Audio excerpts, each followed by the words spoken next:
அன்புள்ள சகோதரர்களே, அல்லாஹ்வுக்கு சுப்ஹானஹு தஆலா சூரா அஹ்ஸாபினுடைய 6வது வசனத்திலே கூறுகிறான், அந்நபியு அவுலா பில் முஃமினீன மின் அன்ஃபுஸிஹிம். இந்த நபியை பொறுத்த வரைக்கும் முஃமின்களுக்கு தங்கள் உயிரை விட அவர் மேலானவர் என்று அல்லாஹ்வுக்கு சுப்ஹானஹு தஆலா குர்ஆனில் சொல்லுவதை நாங்கள் பார்க்கலாம். ஒவ்வொரு முஃமினும் தங்களுடைய வாழ்க்கையில் ரசூல் ஸல்லல்லாஹு அலைஹி வஸல்லம் அவர்களை தங்களுடைய உயிரை விட மேலாக நேசிக்க வேண்டும் என்பதை அல்லாஹு தஆலா குர்ஆனில் மிக ஆணித்தரமாக பதிவு செய்கிறான். அதே போன்று அல்லாஹ்வுடைய தூதர் ஸல்லல்லாஹு அலைஹி வஸல்லம் அவர்கள் சொன்னார்கள், லா யுமினு அஹதுக்கும் ஹத்தா அகூன அஹப்ப இலைஹி மின் வாலிதிஹி வ வலதிஹி வன்னாசி அஜ்மாயின். உங்கள் ஒருவர் தங்களுடைய பெற்றோர், தன்னுடைய பிள்ளை, ஒட்டுமொத்த மனிதர்களை விடவும் நான் மிக நேசத்துக்குரியவனாக ஆகும் வரைக்கும் உண்மையான விசுவாசி ஆக மாட்டார் என்று அல்லாஹ்வுடைய தூதர் ஸல்லல்லாஹு அலைஹி வஸல்லம் அவர்கள் சொன்னார்கள்.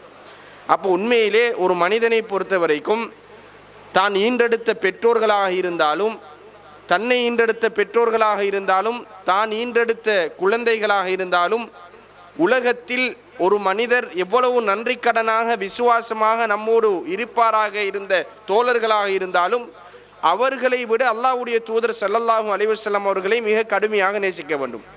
ஒரு நாள் ரசூல் ஸல்லல்லாஹு அலைஹி வஸல்லம் அவர்களும் சஹாபாக்களும் ஒரு சபையில் இருக்கின்ற நேரத்தில் உமர் ரலியல்லாஹு அன்ஹு அவர்களும் ரசூல் ஸல்லல்லாஹு அலைஹி வஸல்லம் அவர்களும் கையோட கையை வச்சு பேசிட்டு இருக்கிறார்கள். அந்த நேரத்தில் உமர் ரலியல்லாஹு அன்ஹு அவர்கள் சொல்கிறார்கள், யா ரசூலல்லாஹ், என்னுடைய உயிருக்கு பிறகு உங்களைத்தான் நான் அதிகம் நேசிக்கிறேன் என்று சொன்னார்கள். ரசூல் ஸல்லல்லாஹு அலைஹி வஸல்லம் அவர்கள் சொன்னார்கள், உமரே, உன்னுடைய ஈமான் பூரணமாகவில்லை என்று சொன்னார்கள்.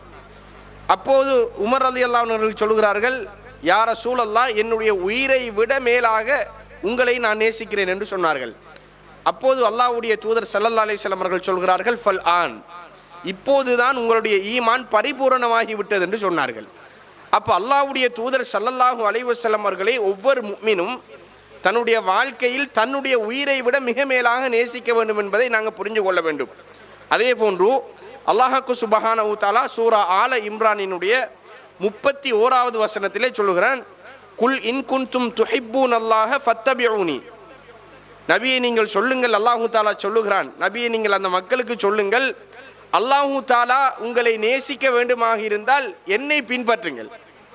அல்லாஹ் நம்ம எல்லாரையும் நேசிக்க வேண்டுமாக இருந்தால் என்னை பின்பற்றுங்கள் என்று சொன்னால் நபிகளாரை நீங்கள் பின்பற்றுங்கள்.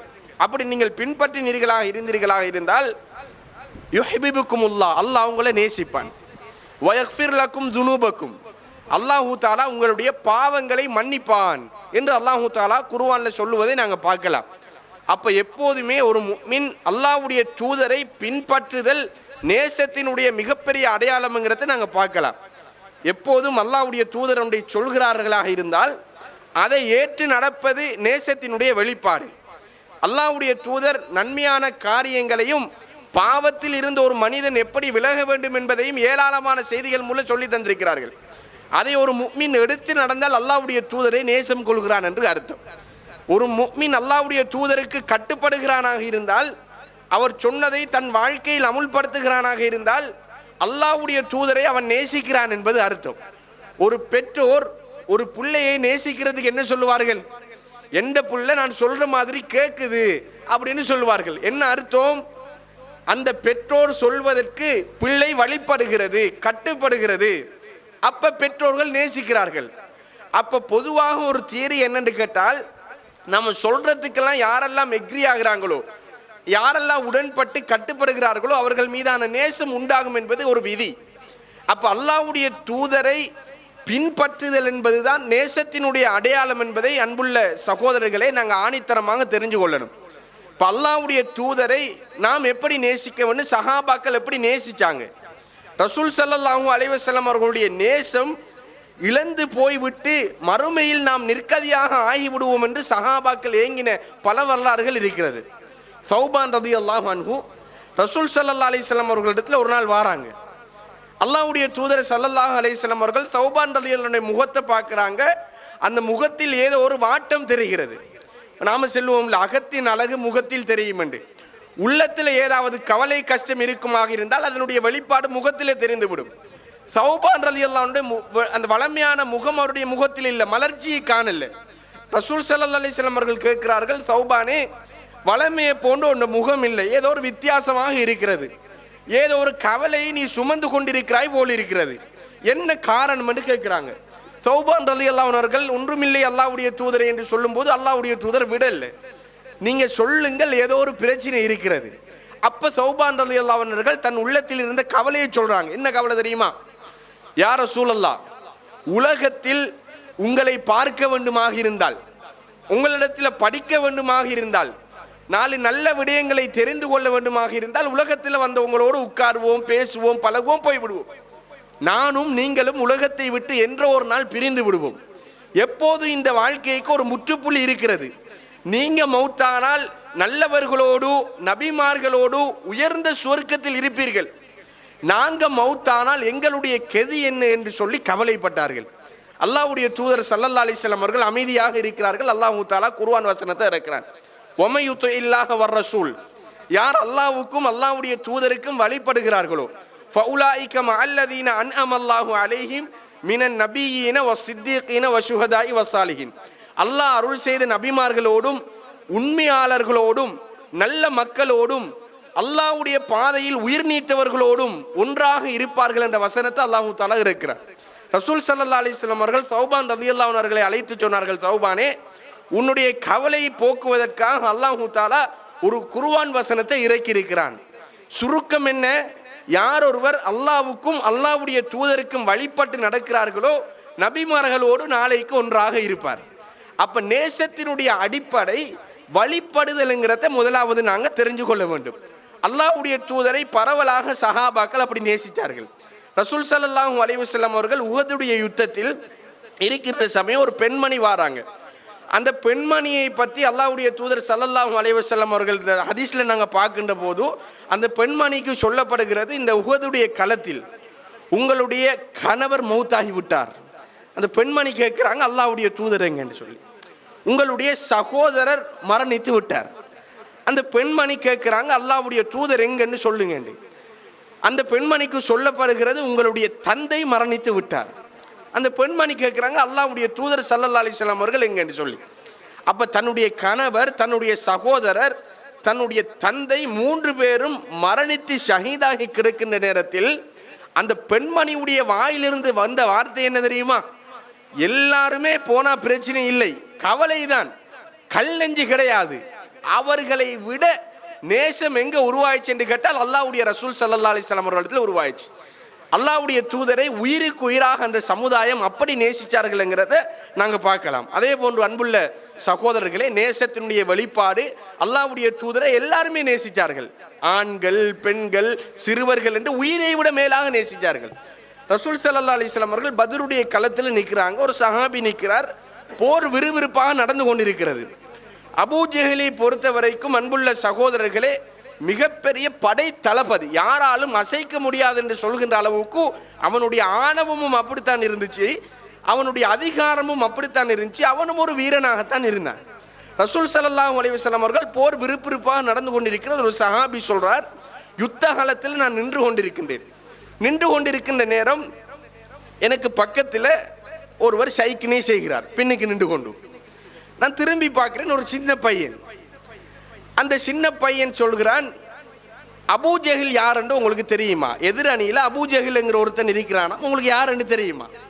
இப்போ வந்த சிறுவர்களுக்கு அபூ ஜஹல் யார் என்று கூட தெரியாது. அந்த அளவுக்கு சின்ன புள்ளிகள், அபூ ஜஹல் பற்றிய விவரம் இல்லாதவர்கள், மதீனத்து சிறுவர்கள். இவர் கேட்கிறார், நீ ஏன் அபூ ஜஹலை தேடுகிறேன்? நான் அவங்களே பயந்து கொண்டு யுத்த சூழ்நிலையில், யுத்தம்ங்கிறது என்னது? போனால் உயிரை பணையம் வச்சு தான் போகிறது, தப்பினா தான் உயிர் கிடைக்கும். அவன் கேட்குற, என்னதுக்கு நீ அபூ ஜஹலை தேடுறீங்கன்னு சொல்லி. இப்போ அவன் சிறுவர் சொல்றார், இல்லை அல்லாஹ்வுடைய தூதர் ஸல்லல்லாஹு அலைஹி வஸல்லம் அவர்களை அவன் நிந்தனை செய்து கொண்டு ஏசி கொண்டிருக்கிறானாமே, எங்க அவர்ன்னு சொல்லி கேட்கிறான். இவருக்கு விளக்கம் சொல்லி கொண்டிருக்கின்ற நேரத்தில் பக்கத்தில் இடப்பக்கம் இன்னொரு சிறுவர், அவரும் சைக்கினை செய்கிறார். திரும்பி பார்க்கின்ற நேரம் 2 பேருமே அண்ணன் தம்பி. அவர்களுடைய பேர் வரலாற்றில் முஆத், முஅவ்வித் என்று சொல்லப்படுகிறது. 2 சிறுவர்கள். இவன் கேட்கிற, அல்லாஹ்வுடைய தூதர் ஸல்லல்லாஹு அலைஹி வஸல்லம் அவர்கள் எங்கண்டு. அப்போ இவரிடத்தில் கேட்கின்ற போது அவரும் சொல்கிறார், இல்லை அல்லாஹ்வுடைய தூதரை அவன் கரைச்சல் பண்ணி கொண்டு இருக்கிறானாம், எங்க அவரை காட்டுங்கன்னு சொல்லி கேட்கிறாங்க 2 சிறுவர்கள். அந்த சமயத்தில் வாகனத்தில் அபூஜஹில் தன்னுடைய ஆட்சி அதிகாரத்தோடு வலம் வந்து கொண்டிருக்கின்ற நேரம் அந்த சஹாபி சொல்றார், நீங்க கேட்ட அபூஜஹில் அவர்தான் என்று சைக்கினியாக காட்டுகின்ற நேரம் ஒரு சிறுவன் போய் அந்த வாகனம் குதிரையோ அல்லது ஒட்டகமோ அந்த வாகனத்தினுடைய காலை வெட்டி இன்னொருவர் அபூஜஹிலுடைய தலையை துண்டித்து அபூஜஹில் அந்த இடத்திலே மரணிச்சாருங்கிற வரலாற்றை நாங்கள் பார்க்கலாம். ரசூலுல்லாஹ்வை சிறுவர்கள் அப்படி நேசிச்சாங்க. எந்த அளவுக்கு விவரம் இல்லாத சிறுவர்கள் தெரியுமா? சிறுவர்கள் என்று சொன்னால் சும்மா சிறுவர்கள் அல்ல, அதாவது சுட்டித்தனம் கொண்ட சிறுவர்கள். இந்த ஹதீஸ்ல வருது எப்படி என்று சொன்னால், அல்லாஹ்வுடைய தூதரிடத்தில் ரெண்டு பேரும் வாள் எடுத்துக்கு வாராங்க. வாள் எடுத்துட்டு வந்து சொல்றாங்க, ஒரு ஆள் சொல்றார், யார சூழல்லாம் நான் தான் அபூஜஹிலை வெட்டினேன் என்று சொல்றார். மற்றவர் சொல்றார், நான் தான் வெட்டினேன், இவர் வெட்டல நான் தான் வெட்டினேன். ரெண்டு பேருக்குள்ளே சண்டை. அல்லாஹ்வுடைய தூதர் ரெண்டு பேரையும் சமாளித்து சொன்னார்கள், நீங்கள் ரெண்டு பேரும் தான் வெட்டினீர்கள் அப்படின்னு சொன்னார்கள். அந்த அளவுக்கு விவரம் இல்லாத சிறுவர்கள். இப்போ இதிலிருந்து நாங்கள் என்னத்தை புரிகிறோம் என்று கேட்டால், அல்லாஹ்வுடைய தூதர் ஸல்லல்லாஹு அலைஹி வஸல்லம் அவர்களை பெரியவர்கள், பெண்கள், சிறுவர்கள் என்று எல்லோருமே தன் உயிரை விட மேலாக நேசிச்சிருக்கிறார்கள். நேசித்தது மட்டுமல்லாமல் அல்லாஹ்வுடைய தூதரை தன் வாழ்க்கையில் பின்பற்றி நடந்திருக்கிறார்கள். அப்போ பின்பற்றி நடப்பது தான் நேசத்தினுடைய அடையாளம்ங்கிறத நாங்கள் பார்க்கலாம். இப்போ அல்லாஹ்வுடைய தூதரை பின்பற்றுவது எப்படி? எங்களோட வாழ்க்கையில் அல்லாஹ்வுடைய தூதருடைய வழிகாட்டல் எங்கள் வாழ்க்கையில் இருக்கணும். இப்போ நாங்கள் பார்க்கலாம் என்னென்னு சொன்னால், சில சுன்னாக்களை நாங்கள் அலட்சியம் செஞ்சு கொண்டு போயிடுவோம். ரசூலுல்லாஹ் காட்டி தந்த மிகப்பெரிய சுன்னாக்கள் அவை. இப்போ அல்லாஹ்வுடைய தூதர் சொன்னார்கள், வாஃபுல் லிஹாண்டார்கள், தாடியை வளர விடுங்கள், மீசையை கத்தரியுங்கள், யூத கிறிஸ்தவர்களுக்கு நீங்க மாறு செய்யுங்கள். அப்படி அல்லாஹ்வுடைய தூதர் ஸல்லல்லாஹு அலைஹி வஸல்லம் அவர்கள் சொன்னார்கள்.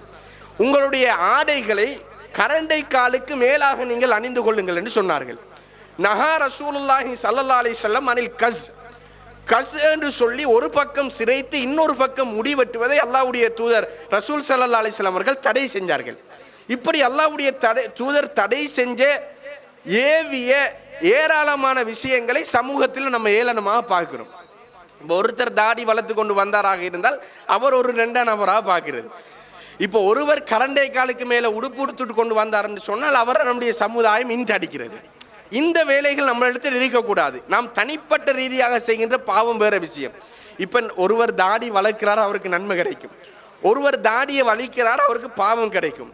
ஆனால் ஒருத்தர் தாடியை இன்டடிக்கிறார் என்று செய்யுங்கள். ஒருத்தர் தாடியை கிண்டல் அடிக்கிறார், ஒருத்தர் நல்ல முறையில் நல்ல ஒழுக்கமான முறையில் முடி வெட்டிருக்கிறார், ஒருத்தர் நக்கல் அடிக்கிறார், ஒருத்தர் கரண்டை காலுக்கு மேலே ஆடை அணிகிறதை இன்னொருவர் நக்கல் அடிக்கிறார். இது அன்புள்ள சகோதரர்களை மிகப்பெரிய பாவம். இப்போ ஒருவர் தாடிய ஆடைய அதே போன்று முடிய ஒருத்தர் நக்கல் அடிக்கிறார் என்று சொன்னால் அல்லாஹ்வுடைய தூதரை கேவலமாக பார்க்கிறாருங்கிறது அர்த்தம். நாம நம்முட பாவத்தை தனியை செஞ்சுட்டு போறது வேற விஷயம், செய்யக்கூடாது. ஆனால் இன்னொருத்தன் ஒரு பேணுதலான வாழ்க்கை வாழ்கின்ற சமயத்தில் அல்லாஹ்வுடைய தூதருடைய வாழ்க்கையை நாம் அவருக்கு கொண்டு போய் கேவலப்படுத்துவது மிக பாரதூரமானதுங்கிறத நாங்கள் புரிந்து கொள்ள வேண்டும். அதே போல் அன்புள்ள சகோதரர்களே, எங்களோட வாழ்க்கையில் எப்போதுமே அல்லாஹ்வுடைய தூதர் ஸல்லல்லாஹு அலைஹி வஸல்லம் அவர்களை நாங்கள் நேசித்து கொண்டே இருக்கணும். நேசத்தினுடைய அடையாளம் பின்பற்றுதல் அப்படிங்கிறத மிக தெளிவாக நாம் இந்த சம்பவங்களின் மூலமாக தெரிஞ்சு கொண்டிருக்கிறோம். இப்போது அல்லாஹ்வுடைய தூதரை நேசிக்கின்ற நாங்கள் அவருடைய வாழ்க்கையில் நிறைய படிப்பினைகள் இருக்குது. அல்லாஹ்வுடைய தூதர் ஸல்லல்லாஹு அலைஹி வஸல்லம் அவர்கள் சொன்னார்கள், ஒரு சஹாபி அல்லாஹ்வுடைய தூதரிடத்தில் வந்து கேட்கிறார், யா ரசூலல்லாஹ், உலகத்தில் நான் தோழமையோடு நெருங்கி பழகிறேன் என்று சொன்னால் யாரோட பழகணும்? ரசூல் ஸல்லல்லாஹு அலைஹி வஸல்லம் அவர்கள் 3 முறை சொன்னார்கள், உன்னுடைய தாய் என்று சொன்னார்கள். 4வது முறை சொன்னார்கள், உன்னுடைய தந்தை என்று சொன்னார்கள். உலகத்தில் அல்லாஹ்வுடைய தூதர் ஆசிரியர்களுக்கு கண்ணியம் கொடுக்க சொல்லி சொன்னார்கள், பெற்றோரை மதிக்கும்படி சொன்னார்கள். மூத்தோர்களை மதிக்காதவர்களும் சிறுவர்களுக்கு இரக்கம் காட்டாதவர்களும் என்னை சார்ந்தவர் அல்ல என்று சொன்னார்கள். இது ரசூலுல்லாஹ்வுடைய வாழ்க்கை வழிமுறை.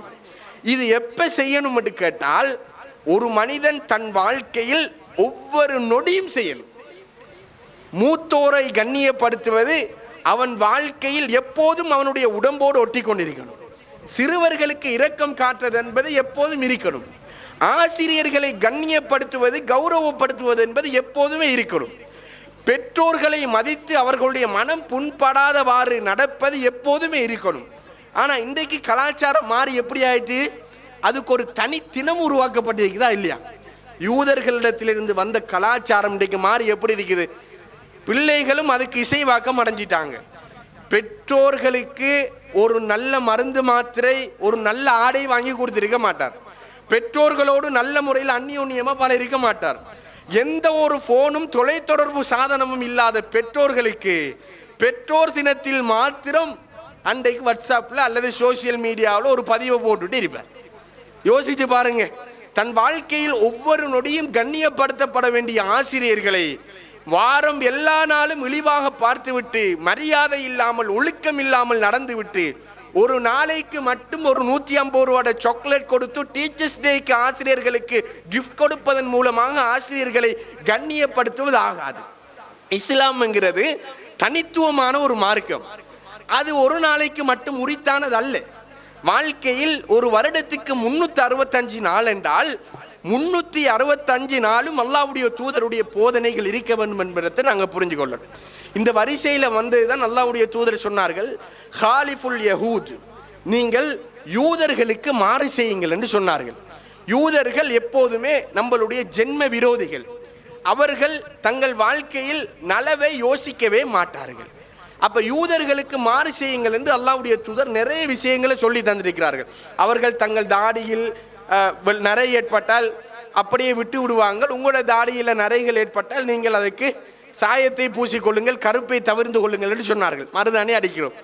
அவர்கள் தங்களுடைய வணக்க ஸ்தலங்களுக்கு வந்தால் தங்களுடைய பாதணிகளை கலட்டி விட்டு உள்ளே தொழுவார்கள். சான்ஸ் கிடைச்சா, உங்களுக்கு சந்தர்ப்பம் கிடைச்சால் நீங்கள் பாதணிகளோடு தொழுங்க என்று சொன்னார்கள். நம்மளுக்கு சந்தர்ப்பங்கள் கிடைச்சால் சில இடங்கள் இருக்கும், நமக்கு ஷூவை அல்லது ஸ்லீப்பரை கலட்ட முடியாத இடங்கள், அந்த நேரத்தில் தாராளமாக பாதணியோடு நாங்கள் தொழலாம். இந்த அளவுக்கு யூதர்களுக்கு மாறு செய்யும்படி அல்லாஹ்வுடைய தூதர் சொன்னார்கள். அவர்களுடைய கலாச்சாரத்தை உங்களுடைய கலாச்சாரமாக எடுத்துக்கொள்ளாதீர்கள். உங்களுக்கென்று தனித்துவமான ஒரு கலாச்சாரத்தை நான் சொல்லி தந்திருக்கேன், அதை எடுத்துக்கொள்ளுங்கள். இந்த வரிசையில் வந்தது தான் ஒரு மனிதனுக்கு நாங்கள் பிறந்த நாள் கொண்டாடுறது. எங்கள் வாழ்க்கையில் பிறந்த நாள் கொண்டாடுவோம். இப்போ பிறந்த நாள் என்கிறது நம்மளுடைய கலாச்சாரம் கிடையாது. பிறந்த நாள் யூதர்களுடைய கலாச்சாரம். இப்போ எனக்கு ஒரு வயசு கூடிக்கொண்டு போகுதுன்னு சொன்னால் எனக்கு ஒரு கவலை வரணும். 30 வயசாயிட்டு 40 வயசாயிட்டு நாளைக்கு ஒவ்வொரு வருடமும் கடக்க என்ற நிலைமை என்ன, ஊருலகத்தில் வருகின்ற நோய்கள் என்ன, இயற்கை பேரழிவுகள் என்ன, அல்லாஹு தாலா கொடுக்கின்ற தண்டனைகள் என்ன என்று நான் கவலைப்படுறதா, நான் சந்தோஷப்படுறதா? சரி, ஒரு பக்கம் வச்சுக்கொண்டாலும் இது மார்க்கம் இருக்குதா? நம்ம என்ன சாட்டு போக்கு சொல்கிறோம் என்றால், சின்ன பிள்ளை தானே, அதுக்கு பாவம் எழுதப்பட போகுதா, சின்ன பிள்ளை மனசு நோகிறதுக்கு பிறந்த நாள் கொண்டாடுறேன்னு சொல்லி சொல்கிறோம். பிள்ளைக்கு மனசு நோகுதுன்றதுக்காக வேண்டி பிள்ளை வேறொரு கலாச்சாரத்தை பின்பற்றினால், இன்னொரு மத கடவுளை தன் கடவுளாக எடுக்க போறோம்னு சொன்னா விடுவோமா? விட மாட்டோம். எனவே இந்த சாட்டுகளை சொல்லாமல், இந்த காரணம் எல்லாம் அல்லாஹ்வுடைய தூதர் ஸல்லல்லாஹு அலைஹி வஸல்லம் அவர்களை நாம் 2ஆம் நபராக 2வது இடத்துல வச்சு பார்த்து இன்னொரு கலாச்சாரத்தை நாங்கள் மேலே தூக்கி வைக்கிறதுங்கிறத புரிஞ்சு கொள்ளணும். இது எங்களோட வாழ்க்கையில் இருக்கக்கூடாது. வாழ்க்கையில் ஒவ்வொரு நிமிஷமும் அல்லாஹ்வுடைய தூதரை அணுவணுவாக பின்பற்ற வேண்டும். அந்த பின்பற்றுதல், அந்த நேசம் என்பது நாம் நேசித்து பின்பற்றுவது என்பது தான் உண்மையான நேசத்தின் வெளிப்பாடுங்கிறத புரிஞ்சு கொள்ளணும். அல்லாஹு தஆலா நம் அனைவரையும் ஈமானோடு வாழ வைத்து ஈமானோடு மரணிக்க செய்வோம். இந்த ரபியுல் அவ்வல் மாதம் வந்துவிட்டால் நம்முடைய சமுதாயத்தில் அந்த ரபியுல் அவ்வல் பிறை 1 பிறை 11 வரைக்கும் சுபஹான மௌலூதை ஓதுவார்கள். பிறை 12 அல்லாஹ்வுடைய தூதர் ஸல்லல்லாஹு அலைஹி வஸல்லம் அவர்கள் ரபியுல் அவ்வல் பிறை 12 பிறந்தார்கள் என்று, ரபியுல் அவ்வல் மீலாத் தினம், நாயகம் பிறந்த தினம், அல்லாஹ்வுடைய தூதருக்கான கொண்டாட்டம் என்று சொல்லி பரவலாக கொண்டாடப்படக்கூடியதை நாங்கள் அவதானித்து கொண்டிருக்கிறோம். அல்லாஹ்வுடைய தூதர் ஸல்லல்லாஹு அலைஹி வஸல்லம் அவர்கள் ரபியுல் அவ்வல் பிறை 12 பிறந்தார்கள்ங்கிறதுக்கு ஒரு கருத்து இருக்குது. ரபியுல் அவ்வல் 7 அல்லாஹ்வுடைய தூதர் பிறந்தாங்கன்னு சொல்லி ஒரு கருத்து இருக்குது. ரபியுல் அவ்வல் 10 பிறந்தார்கள் என்று சொல்லி ஒரு கருத்து இருக்குது. அறிஞர்கள் பெருமக்களுக்கு மத்தியில் அல்லாஹ்வுடைய தூதர் எப்போ பிறந்தார்கள்ங்கிறதுக்கு கருத்து வேறுபாடு இருக்குது. ஏனென்று கேட்டால், அல்லாஹ்வுடைய தூதர் ஸல்லல்லாஹு அலைஹி வஸல்லம் அவர்கள் பிறக்கும் போது ஒரு நபியாக பிறக்கல. அவருக்கு நபி பட்டம் கிடைச்சது 40 வயசுல தான். அல்லாஹ்வுடைய தூதர் மரணித்தது ரபியுல் அவ்வல் பிறை 12 என்பது ஏகோபித்த அறிஞர்களுடைய கருத்தாகும். அதில் மாற்று கருத்து இல்லை. பிறை 12 அல்லாஹ்வுடைய தூதர் மௌத்தானார்கள். ஆனால் பிறந்தார்கள் என்பதற்கு கருத்து வேறுபாடு இருக்கிறதுங்கிறத நாங்கள் புரிஞ்சு கொள்ளணும். இப்போ ரபியுல் அவ்வல் பிறை 12 கொண்டாடப்படுவது மீலாதுன் நபி, நபி ஸல்லல்லாஹு அலைஹி வஸல்லம் அவர்களுக்கான பிறந்த நாள். ஒரு விடயத்தை நாங்கள் செய்கிறேன்னு சொன்னால் மார்க்கத்தில் நமக்கு ஆதாரம் இருக்கணும். நான் ஒரு விஷயத்தை செய்கிறனாக இருந்தால் ஒன்று குர்ஆனில் சொல்லப்பட்டிருக்கணும், இல்லாட்டி அல்லாஹ்வுடைய தூதர் தந்த வாழ்க்கையில் அதை எடுத்து நடந்திருக்கணும். இல்லை என்று சொன்னால் நன்மை என்று கருதி எந்த இஷ்டத்துக்கு நான் அதை செய்ய இயலாது. இப்போ அல்லாஹ்வுடைய தூதர் மௌத்தாகிறாங்க. மௌத்தானதுக்கு பின்னாடி அல்லாஹ்வுடைய தூதருக்கு அடுத்தபடியாக கலீஃபாவாக வந்தவர் அபூபக்கர் சித்திக் ரலியல்லாஹு அன்ஹு. அதுக்கு பிறகு உமர் ரலியல்லாஹு அன்ஹு, உஸ்மான் ரலியல்லாஹு அன்ஹு, அலி ரலியல்லாஹு அன்ஹு. இவங்க 4 பேருடைய பெரும் ஆட்சி காலத்திலும் அல்லாஹ்வுடைய தூதருக்கு ஒரு நாளாவது ஒரு வருடத்திலாவது மீலாது நபி கொண்டாடப்பட்டிருக்கிறதான்னு கேட்டால் ஒரு ஆதாரபூர்வமான ஹதீஸ் கிடையாது. அல்லாஹ்வுடைய தூதர் உயிரோடு இருக்கும்போது 10 சஹாபாக்களை இன்னார் இன்னார் சொர்க்கவாதி என்று சொல்லியிருக்கிறாங்க. அப்போ அவர்களை ஏன் அல்லாஹ்வுடைய தூதர் சொர்க்கவாதி என்று சொன்னேன்? அல்லாஹு தஆலா வஹி மூலம் அறிவிச்சிருப்பான், இவர்கள் சொர்க்கவாதி, அதற்குரிய அமல்களை அவர்கள் செஞ்சிருப்பார்கள். அவர்களுடைய வாழ்க்கை வரலாறு அல்லாஹ்வுடைய தூதர் 10 பேரை சொன்னார்கள். அபூபக்கர் ஃபில் ஜன்னா, வ உமர் ஃபில் ஜன்னா, வ உஸ்மான் ஃபில் ஜன்னா, வ அலி ஃபில் ஜன்னா, வ சஅத் ஃபில் ஜன்னா, வ சயீத் ஃபில் ஜன்னா, வ தல்ஹா ஃபில் ஜன்னா, வ ஜுபைர் ஃபில் ஜன்னா, வ அப்துர் ரஹ்மான் இப்னு அவுஃப் ஃபில் ஜன்னா, அமீனு ஹாதிஹில் உம்மா, இந்த உம்மத்தினுடைய நம்பிக்கையாளர் அபூ உபைதா இப்னு ஜர்ராஹ் அவரும் சொர்க்கவாதி என்று 10 பேரை சொன்னார்கள் ரலியல்லாஹு அன்ஹும் அஜ்மஈன். அவங்களோட வாழ்க்கையில் ஒரு நாளாவது அல்லாஹ்வுடைய தூதருக்கு பிறந்த நாள் கொண்டாடி இருக்கிறாங்களான்னு கேட்டால் கிடையாது. அல்லாஹ்வுடைய தூதர் சொன்னார்கள், ஹைருல் குர்னி கர்னி, நூற்றாண்டுகளில் சிறந்தவர்கள் என்னுடைய நூற்றாண்டவர்கள் சஹாபாக்கள், சும்மல்லதீன எலூனஹும் சும்மல்லதீன எலூனஹும், அதற்கு பின்னாடி வந்தவர்கள் அடுத்து சிறந்தவர்கள், அதற்கு பின்னாடி வந்தவர்கள் அடுத்து சிறந்தவர்கள். அப்போ அல்லாஹ்வுடைய தூதருடைய காலத்துக்கு பின்னாடி வந்தவர்களை தாபியீன்கள் என்று சொல்வோம், அவர்களை துயர்ந்தவர்களை தபௌ தாபீன்கள் என்று சொல்வோம். அவர்களுடைய காலத்தில் ஒரு தடவையாவது அல்லாஹ்வுடைய தூதருக்கு பிறந்த நாள் கலாச்சாரம் கொண்டாடப்பட்டிருக்கிறதான்னு கேட்டால் ஒரு ஆதாரம் கூட கிடையாது.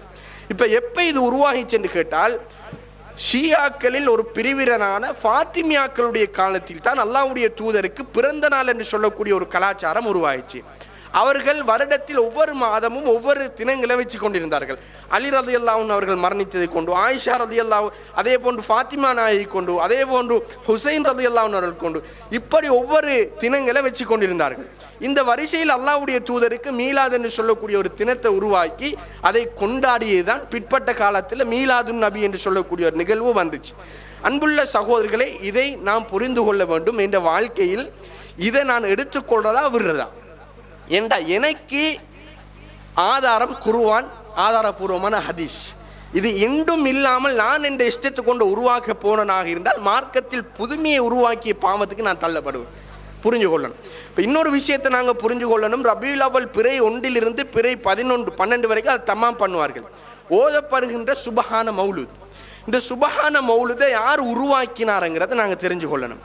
சுபஹான மௌலூதிலே இருக்கிறது, இதை 2 பேர் எழுதியதாக கூறப்படுகிறது. சுபஹான மௌலூது அரபுல இருக்கிறதால நிறைய பேருக்கு அதனுடைய அர்த்தம் தெரியாமல் இருக்கலாம். சுபஹான மௌலூதில் சில பக்கங்களை நீங்கள் புரட்டி பாருங்கள், சில பைத்துகள் வந்து அரபு தமிழால் இருக்கும். இப்போ நம்ம தங்கிலீஷ் என்று சொல்லுவோமே, இங்கிலீஷால் டைப் பண்ணுறது, ஆனால் தமிழால் வாசிக்கலாம். அதை மாதிரி அரபால் எழுதியிருக்கிறார்கள், தமிழால் வாசிக்கலாம். இது எல்லாத்தையும் முற்று நோக்கின்ற போது இதை யார் எழுதினார் என்று கேட்டால், இன்றைக்கு ஒரு 350 ஆண்டுகளுக்கு முன்னாடி கேரளாவில் தமிழ் புலமை வாய்ந்த ஒரு கவிஞனால் எழுதப்பட்டது என்று சொல்லப்படுகிறது. சரி, இந்த சுபஹான மௌலூதில் அல்லாஹ்வுடைய தூதரை புகழ்கிறார்களா என்று பார்த்தால் அப்படியும் கிடையாது. சில இணை வைப்புகள், உச்சகட்ட கருத்துக்கள் கொண்ட ஒரு சில இணை வைப்பு வாசகங்கள் எழுதப்பட்டிருக்கிறது. உண்மையில் அதனுடைய தமிழ் மொழிபெயர்ப்பை நாங்கள் எடுத்து வாசித்தோமாக இருந்தால் உண்மையில் இவ்வளவு நாளும் நாம் செய்தது மிகப்பெரிய பிழை என்று சொல்லி ஒத்துக்கொள்வோம். சுபஹான மௌலூதில் எழுதப்பட்டிருக்கிறது, நிறையத்தை நாங்கள் சொல்லலாம். ஜும்மாவுடைய நேரம் கருத்தி ஒரு சில ஜும்மாவுடைய குறுகிய நேரம் கருத்தி ஒரு சில வாசகங்களை மட்டும் சொல்லலாம்னு நினைக்கிறேன். சுபஹான மௌலூதில் எழுதப்பட்டிருக்கிறது, அந்த கஃபாருல் ஹதாயா, நபியே நீங்கள் தான் பாவத்தை மன்னிப்பவர். யாரு? நபி. வஸ்ஸுனூபில் மூபிகாத், பெரும் பாவங்களையும் நீங்க தான் மன்னிப்பவர் என்று சொல்லப்படுகிறது. நவுதுபில், அல்லாஹ் நம்மளை பாதுகாக்கணும். நபி பாவத்தை மன்னிருக்கிறாரா? அல்லாஹு தாலா சொல்கிறான், இன்னல்லாஹ கஃபூருர் ரஹீம், அல்லாஹு தாலா பாவங்களை மன்னித்து கிருபை செய்வோம் என்று அல்லாஹ் சொல்றான்.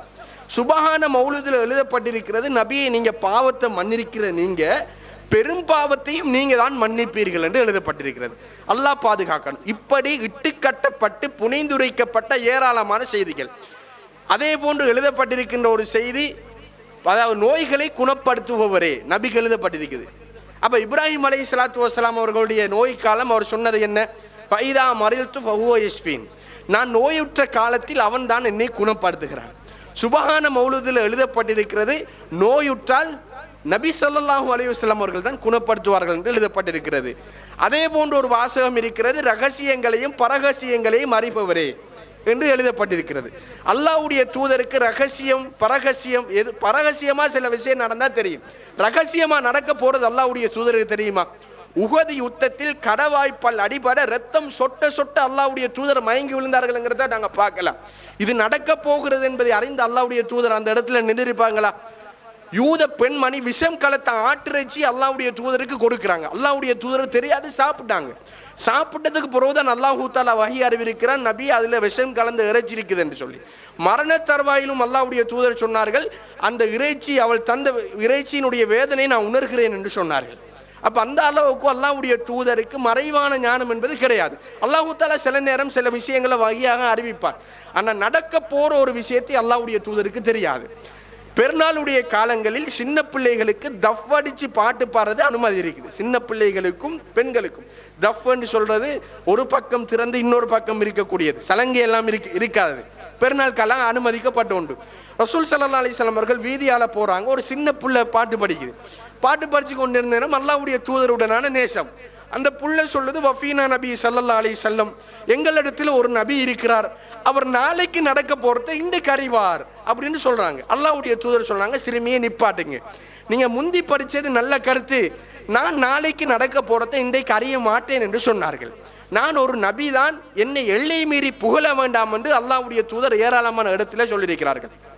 லா துத்துர்னி கமா அத்துரத்தின் நசாரா ஈசா இப்னு மரியம், மரியம் அலைஹிஸ்ஸலாத்து வஸ்ஸலாமுடைய மகன் ஈசா அலைஹிஸ்ஸலாத்து வஸ்ஸலாமை, அதாவது கிறிஸ்தவர்கள் எல்லை மீறி புகழ்ந்ததை போன்று என்னை நீங்கள் எல்லை மீறி புகழாதீர்கள்.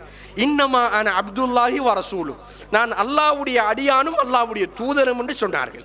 அதோடு நீங்கள் நிப்பாட்டி கொள்ளுங்கள், என்னை அளவு கடந்து அல்லாஹ்வுடைய அந்தஸ்துக்கு கொண்டு போய் வைக்க வேண்டாம் என்று அல்லாஹ்வுடைய தூதர் ஸல்லல்லாஹு அலைஹி வஸல்லம் அவர்கள் சொல்கிறார்கள். இப்போ சுபஹான மௌலூதில் எழுதப்பட்டிருக்கின்ற ஒரு சில வாசகங்களை தான் இந்த இடத்துல நான் சொல்லியிருக்கிறேன். ஏராளமான இட்டுக்கட்டப்பட்ட இணை வைப்பு அடங்கிய அல்லாஹ்வுடைய தூதரை அல்லாஹ்வுடைய அந்தஸ்துக்கு கொண்டு போய் வைக்கிற ஏராளமான செய்திகள் சொல்லப்பட்டிருக்கிறது. இது மார்க்கத்துக்கு மிகவும் முரணானது. இந்த கலாச்சாரத்தை அன்புள்ள சகோதரர்களை நாம் விட வேண்டும். இது அல்லாஹ்வுடைய தூதர் ஸல்லல்லாஹு அலைஹி வஸல்லமுடைய வாழ்க்கைக்கு மிக முரணானது. நானும் நீங்களும் அல்லாஹ்வுடைய தூதரை நேசிப்போம். அந்த நேசிப்பது என்பது பின்பற்றுதல் தானே ஒழிய இப்படியான நவீன கலாச்சாரங்கள் கிடையாதுங்கிறத நாம் புரிந்து கொள்ள வேண்டும். அல்லாஹு தாலா மார்க்கத்தில் முழுமையான தெளிவை பெற்ற மனிதர்களாக நம் அனைவரையும் ஆக்கியருள் புரிவானாக. அக்குலு கௌலி ஹாதா அஸ்தக்ஃபிருல்லாஹ் லி வலக்கும் வல் ஜமீஇல் முஸ்லிமீன மின் குல்லி தம்பின் வஸ்தக்ஃபிரு இன்னஹு லகஃபூருர் ரஹீம்.